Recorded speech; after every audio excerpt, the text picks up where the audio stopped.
This episode, we're travelling around the Banks Peninsula near Christchurch. If you haven't been to this area, you need to put it as a must on your travel list. We've been staying down in Okains Bay and exploring. We're going to do some more exploring before heading over the hill along the Ridge Road down into Pigeon Bay. We're just cruising and we welcome you along for the ride.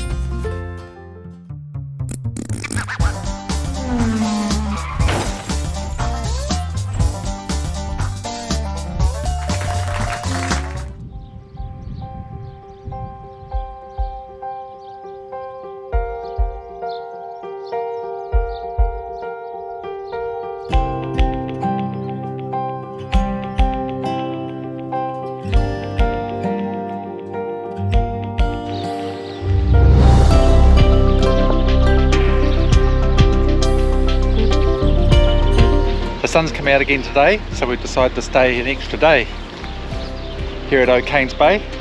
Just going for a walk along the beach.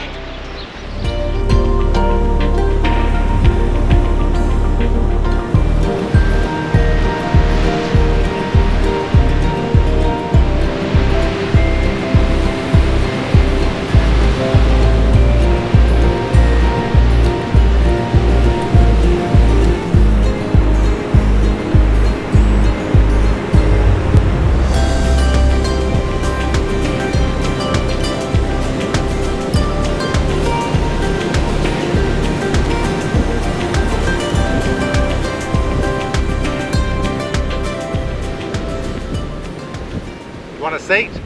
Looks quite nicely made actually. There we go, have a seat, it's quite good. How's that? A bit of spring to it. What's the view like? A few people out on the beach actually, which is quite cool. There's a warm breeze today. The tide's coming in. Looking pretty nice. There's a jet stream up there. Is it a half moon or quarter moon?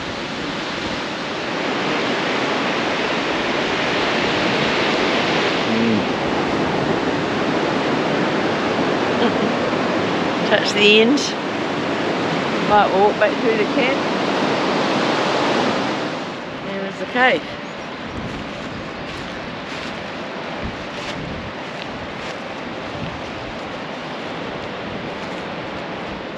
Only further this head, something. There's a good shot. I think it's pigeons. Look out that way, it's a shot.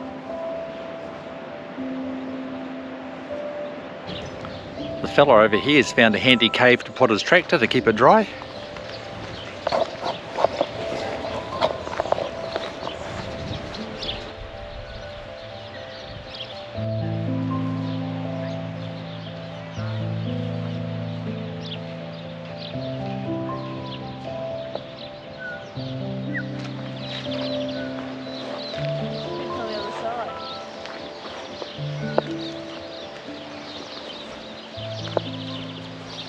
The council officer that was checking people in the camping ground mentioned there was some sort of cave at the south end of the beach out on the point. It's now 3 o'clock in the afternoon, so I've decided to head off because the tide's fairly low. There is a cave. Hopefully I can get into it a bit easier. Anyway, it's a lovely day. It's about 18 degrees, I suppose. Good day for a walk. Might see a seal or some sort of birds. So I've got to walk through the camp and then find a track that goes up around the side of the hill.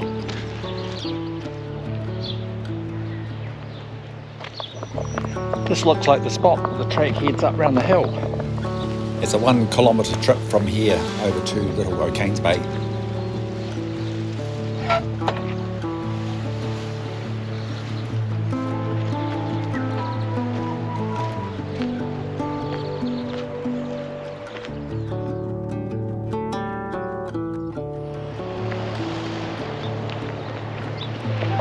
I seem to have got myself higher up on this cliff edge than I actually want to be. The cave is somewhere around this small island that's just down here in the old wharf. Not sure if this road goes to it, but I'm going to stick with it since I've come this far.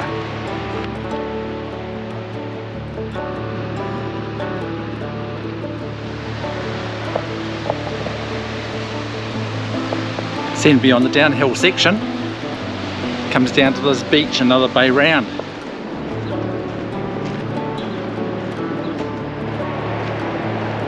It's just coming down to a gate here. Dog's on a leash.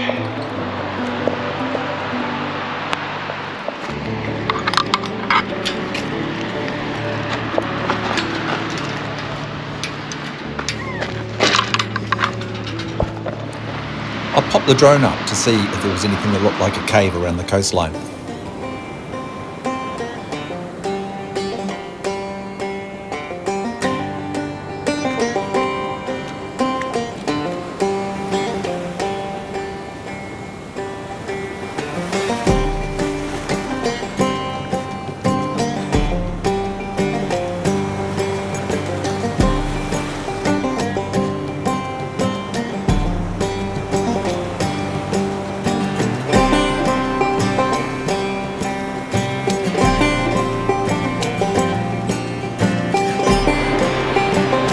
Well, I can't see any caves, obvious caves, but we'll probably need to go down a little bit further down by the low tide line to have a look.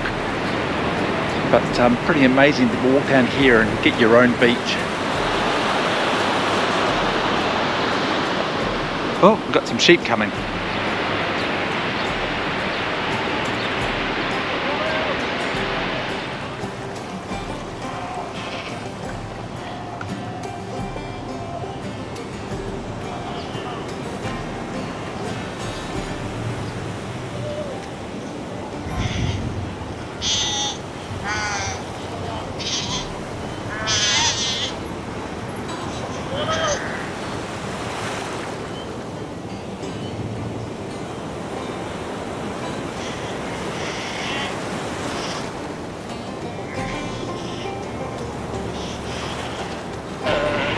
I should have asked the farmer where the cave is.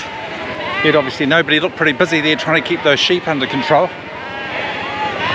They're heading up the hill here now behind me. I'm sort of glad I wasn't walking the other way, because I would have already upset the apple cart, wouldn't I? It might be a bit of wet feet if I want to check this out any further.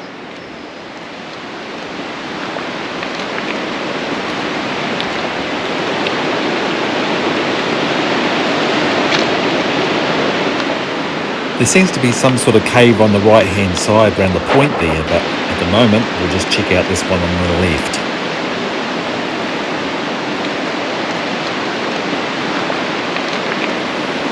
Only a seal relaxing in this one.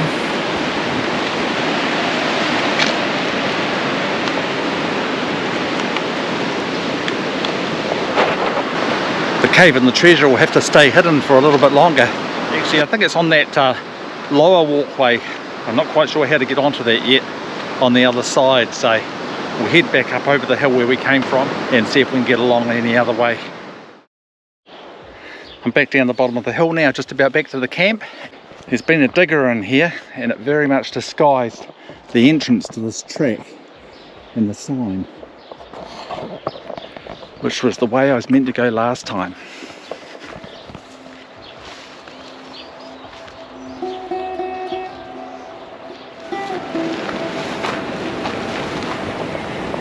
This has got a better feel to be going the right direction.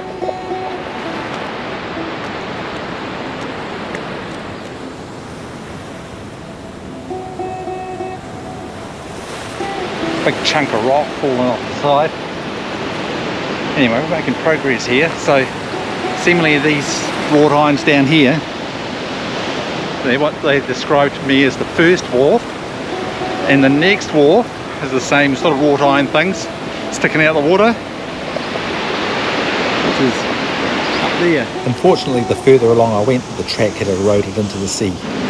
Well, the rock's falling out here and I'm not going across there.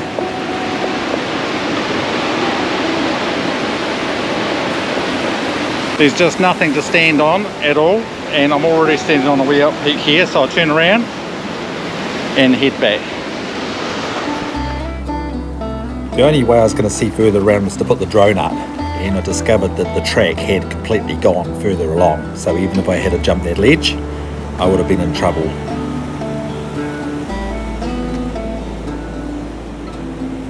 I took the drone along as far as I could to have a look at the cave, and as low as I could. But at the stage, if there's any treasure in there, it'll have to stay, because there's no way I can get around there to retrieve the drone if something goes wrong. We've had 3 nights here at Okains Bay, and we're just going to head over to Pigeon Bay, which is further around the peninsula. So I've just been looking at the Google Earth, which is always a good thing to check out. We're doing Okains Bay here, and Pigeon Bay is only a short distance across there. So we're going to do this summit road, which winds along the top of the hill here, all the way around, and then goes down into Pigeon Bay off here. So basically going to travel this route here from Okains Bay.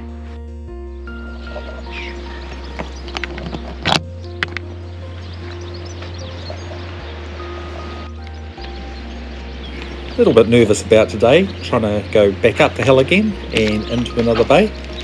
Not really knowing what the road's like, but it's all a part of the adventure, right? A few chores to do before we get on the road. Turn the seats round, close the skylight up so we don't get it whipped off in the wind. Hot water off.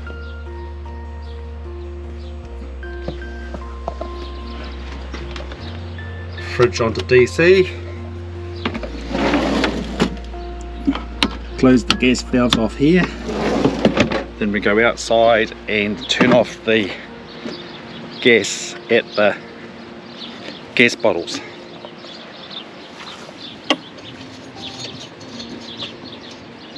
Got an empty bottle there, so we'll have to get that filled up next time we're in town. Luckily we've got 2 9 kgs. How's it going on the inside pickup, Amanda? Good, I'm just emptying the sink. I was thinking it might have been full, but it's close to it. Yeah, I think we've got about half of our water left after 3 days. So just a matter of organising the inside a bit so that it's tidy for the road. And of course, don't forget the mat. How many of us have done that? Out on the ground. And the satellite dish, which isn't obvious if you've had it up. On this occasion, we've just been watching the TV through the internet.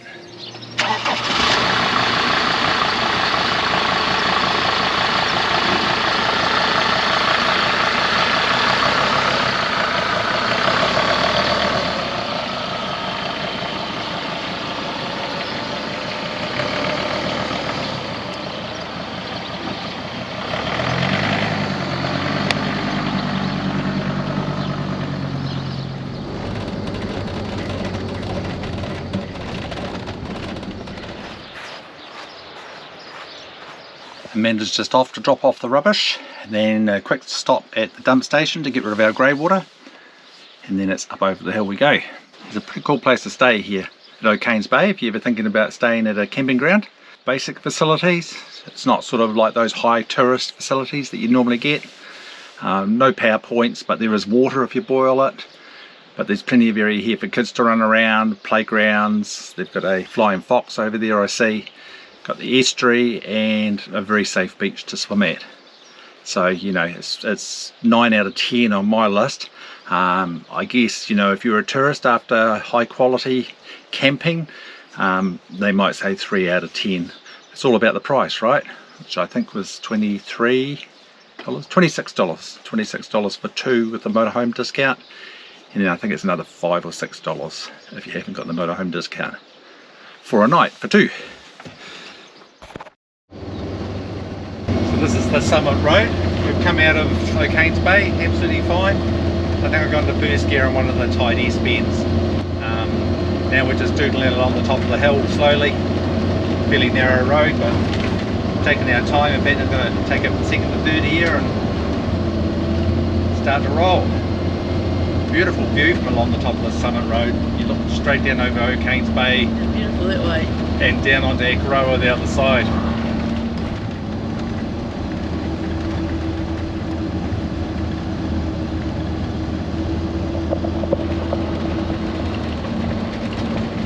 We've finally reached the turn off from the summit road and we're heading down into Pigeon Bay now. The road is very similar to going down into Okains Bay really.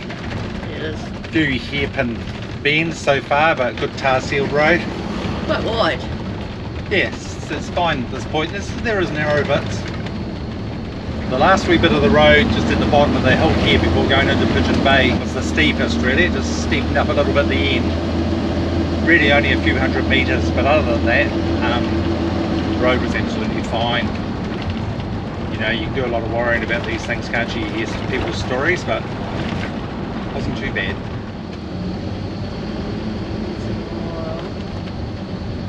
It's like the old shop here. Old shop or hotel or something, is it? Quite a nice big place too, actually. Yeah. It's nice, all nestled in the trees, isn't it?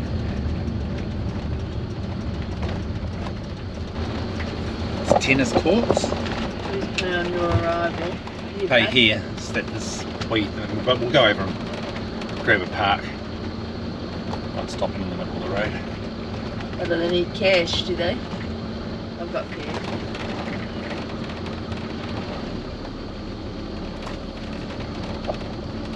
That one's left there. Spot here, 5. Okay. Have a look along though, boy. We'll look along.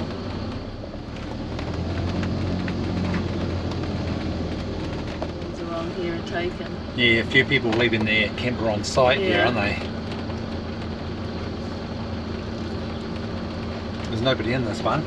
It's just said these trees, because I reckon that's a great spot here.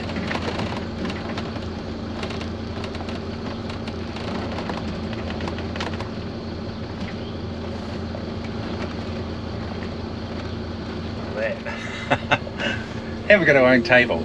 Perfect. Close are we to them? Not very close. Okay. Stay back this way, bar just in case it gets wavy. We made it. We pay for one night or 2 nights? Oh, well, we can pay one night at a time if we want. Yeah, Just do that, but I think probably we'll be here 2 nights, won't we? probably. It's the only way to come in. There we are. Got our own table. Got some money to pay. Got the neighbours are away. $20 a night. We're just going to go and pay in an honesty box. It's basically just toilets. There's no kitchen or... Yeah, beautiful, tidy camp actually. Much tidier than the last one we were in. Look at the playground and everything there. It's actually slightly cheaper than the last camp as well. So, obviously no power, but very well groomed.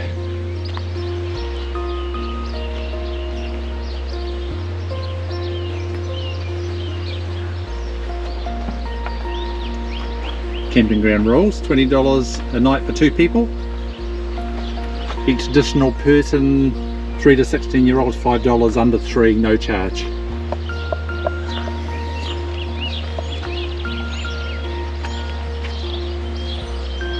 Go take an envelope to pay.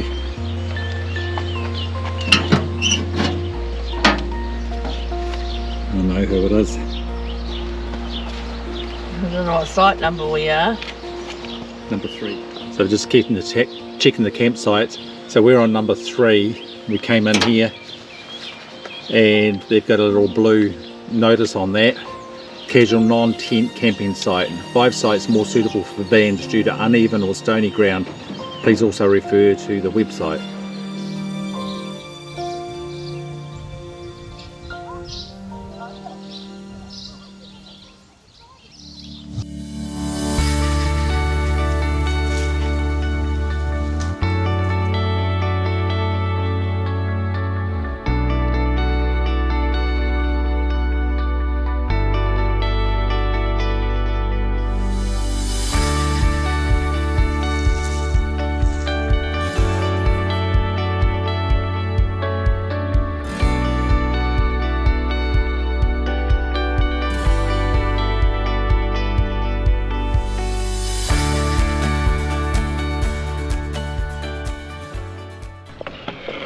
Well, I've got the rod in the water.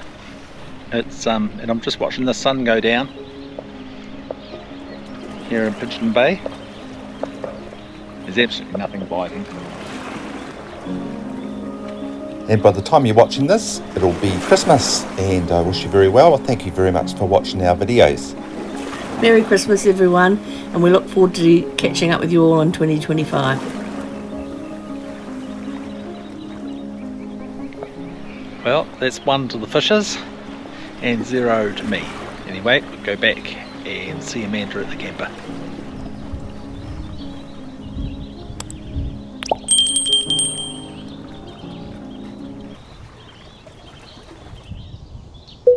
Thank you very much for watching.